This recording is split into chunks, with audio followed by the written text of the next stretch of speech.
આજે તો વહેલી સવારમાં લાઇટ વહી ગઈ છે, પણ હું તો ક્યારની જાગું જ છું. લાઇટે મને નથી જગાડી. બહાર જો કેટલું મસ્ત વાતાવરણ છે. પક્ષીનો અવાજ સંભળાય છે, પણ પક્ષી દેખાતા નથી. થોડીક વાર થઈ ત્યાં તો લાઇટ પાછી આવી ગઈ. પછી હું બહાર બ્રશ કરવા ગઈ તો મને આ કેરી મળી.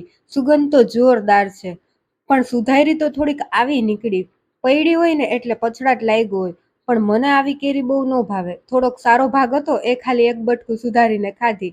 શ્યામને આજે જવાનું નથી ઓફિસે, અહીંયા થોડુંક કામ છે એટલે. તો ખાલી હિતુભાઈનું ટિફિન બનાવવાનું હતું. અને કેટલા દિવસથી મને એમ થતું હતું કે ફ્રીજ સાફ કરવાની જરૂર છે, પણ આળસ આવી જતી હતી. આજે હિંમત કરી લીધી ને ફ્રીજ ખાલી કરી નાખ્યું. ચોકડીમાં ફ્રીજના ખાના મૂકવા આવી તો ચૂપકે ચૂપકે બાજરાના દાણા મોરભાઈ ખાતા દેખાણા.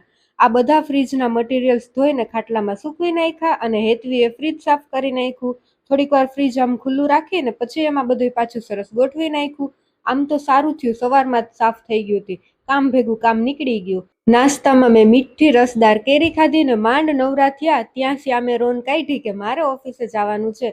એને પાછું ભીંડાનું શાક છાસવાળું ભાવે.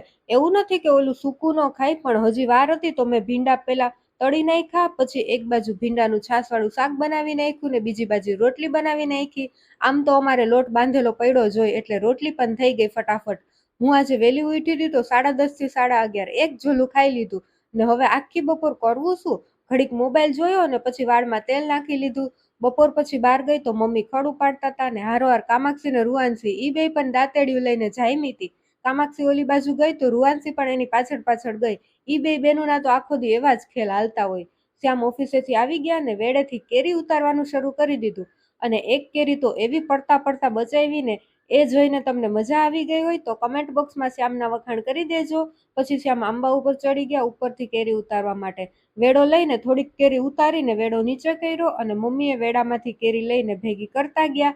ચાલો તો મળીએ હવે નેક્સ્ટ વિડીયોમાં. જય સિયારામ. ત્યાં સુધી તમે વિડીયોને લાઈક શેર અને ચેનલને સબસ્ક્રાઈબ કરી દેજો.